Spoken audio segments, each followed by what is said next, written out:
From the Weather NorCal Command Center, this is your morning update. American Door Company has been family-owned and operated for over 29 years, supplying Northern California with quality garage doors, garage door openers, and installed with the best service you'd expect from a locally owned company. We serve all of Northern California from Willows all the way to the Oregon state line. Give us a call today. Well, good morning, everyone. You may have remembered the last few mornings that we just didn't see the satellite detection as far as any of the fires are concerned. Now, most of the fires it was detecting the last few mornings has been kind of course, with the Smith River complex, and not to mention some of these other fires to the south. But a lot of these fires off to the east were not being detected because of the rain that we saw from Hillary earlier this week. But now that things are beginning to dry out again, the fires that weren't being detected by the satellite are getting a little bit more active, and we're going to start to see more of these heat signatures begin to show up, maybe even eventually out towards Trinity County as well. So that seems to be the overall trend and pattern that we are seeing, but there are certainly some signs and some good signs that we are seeing some more containment on a lot of these fires as well. So we're starting to see the firefighters make some ground on a lot of these fires here. So there you can kind of see, once again, we've got all the fire perimeters here. A lot of these just smaller fires, and of course the big complex off to the north and west. But overall, we're not seeing a ton of activity with these fires. And what I mean by that is, when you see the yellow, that indicates that that's activity that was detected by the satellites about a day or two ago. When you get into the reds, that indicates that's the most recent activity, and it's fairly recent that that activity was kind of in that fire. But you can see some of the distances that we're looking at from the overall fire perimeter to some of these communities, and they really haven't changed much over the last few days. I continue to monitor this here throughout the day, update the latest fire perimeters to see if there's any distance changes. And for the most part, we're really not seeing that here. We take you off to the west here. There's the U-Fish fire, the Malone fire, and a lot of red on the map here. That indicates that, yes, this is fairly recent activity here. But once again, it's not looking like it's moving that much closer to the community of Happy Camp. Both of these fires here, both about 6.5 miles. When we take it down to the south here, this is looking at the Deep fire. Once again, we're not seeing a ton of activity from this particular fire here. There you can see the yellows indicating about 2 to maybe even 3 days old when we're looking at that activity. Nothing recent is popping up on this particular part of the map here. And again, those distances haven't changed, not over the last 24 hours, but really over the last several days.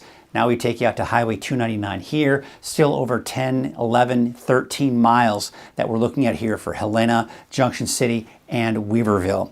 All right, let's take you off to the Smith River complex. Now, this is where we're going to see more activity. You've got all these little fires around the main complex itself. So you can see these distances, they haven't changed either. In fact, you can see this fire here not really seeing any new recent activity. However, as we head off to the east here, you can see all of the red here. That indicates, especially along the perimeter of a lot of the part of the fire here, that's where we're seeing the most recent activity. And again, older activity as you start heading kind of within the center part of the fire here. But there you can see some of the distances here to Hiuchi, about 7.2 miles. And again, from the same complex, we're just looking at a different spot here. You can see about 7.7 miles. And look at this, we're actually seeing some growth in that fire perimeter here, but it doesn't look like it's really showing much in the way of overall activity when we're talking about what the satellite is detecting. All right, let's take a look at the Perch fire. Once again, we're seeing some recent activity right here off on the west side of the fire, which is actually not what we want to see when we're talking about the town of Orleans. We don't want to see that activity because that means that there's that potential we may see some growth to the west here. So we'll have to kind of watch for that. Meanwhile, we take you out to the Lone Pine fire. This is great to see here, especially for Hoopa and Willow Creek. We really haven't seen, number one, the perimeter change much over the last several days, which means these distances are still the same. But number two, we're not seeing any red on the map. We're looking at a lot of the yellow. So this activity here is from about 2 or 3 days ago. And we're not seeing anything recent as far as overall activity here, at least any significant activity. So again, you can see that's where we're looking at the northwest side here. I mean, here's the south side of Hoopa. So, I mean, it's really close. But again, we're still seeing that fire perimeter on the east or north side of the Trinity River. Take you down to the south here, and you can see some of the recent activity on the south side of the Pilot Fire, and about 5.5 miles from High and Palm, 12.2 to Mad River, and there you can see 9.2 out in Dinsmore. Off to the north and west, here's the Lone Fire. Haven't seen much change here either. These distances have not changed over the last several days.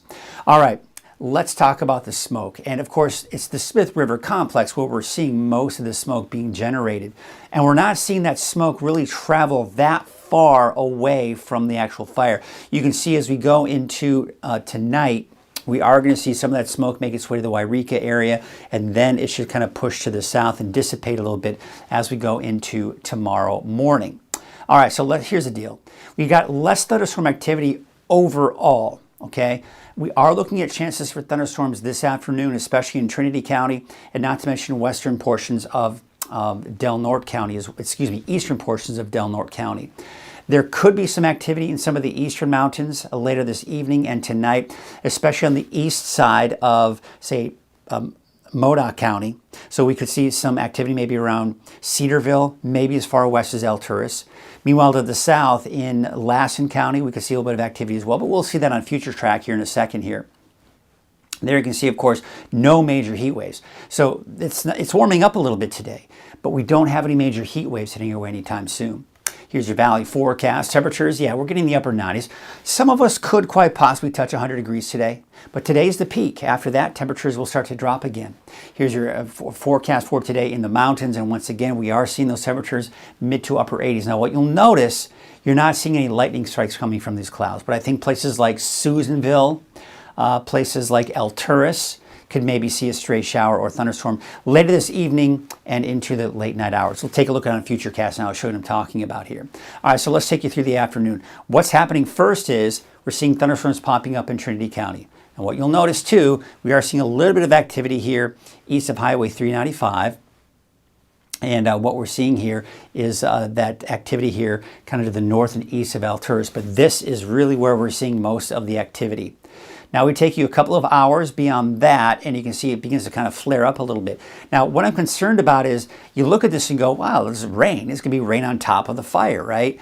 The problem is these are thunderstorms, and we get those erratic winds that can accompany that. So we'll have to watch that closely here as we go into this late afternoon and early evening. And then we go into about 8 o'clock tonight. We're seeing the activity start to dissipate a little bit, especially out towards the northwestern portions of the state. But we're seeing some of this activity. Now, the last few days, this activity was even into the eastern mountains. So we can't rule out places, like I said, Alturas, down to maybe Susanville, maybe seeing some activity here late tonight and early tomorrow morning. As you can kind of see, it flares up a little bit. But this latest forecast model keeps it off to the east. And then as we go into Friday, we're looking at those dry conditions here.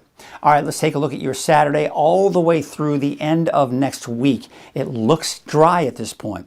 Now, I'm beginning to see toward the end of next week, maybe some monsoon moisture coming in, which could also mean the potential for showers and thunderstorms. But basically, after today, through most of next week, it's looking like our chances for thunderstorms are going to be very, very slim. Now, this cooler air is significant because we've got the heat that is now over the central United States trying to move in our direction. Temperatures will increase and it'll get a little bit warmer as a result, but this cooler air here is going to prevent that heat from moving in. And in fact, that heat retreats back to the east through the end of next week. And we've got another little pocket of cooler air here off to our west, keeping our temperatures at bay. That's what I was talking about. No major heat waves in the forecast. It doesn't look like that's going to happen. As you can see, temperatures is kind of leveling out, at least for Redding, somewhere in the mid-90s and maybe even down to about 92 degrees here by that next Friday.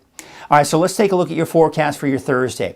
You'll see the lightning strikes for Weaverville, Hayfork, maybe some of the inland areas. I think it'll be hard-pressed to see any activity here for the southern portions of Humboldt County. So Garberville, most likely you'll be dry today with a high of 82 degrees. But Weaverville, Hayfork, showers and thunderstorms. Hoopa, you could see a passing thunderstorm, not to mention out near Crescent City. Say Gasquet, for example, could see some activity as well.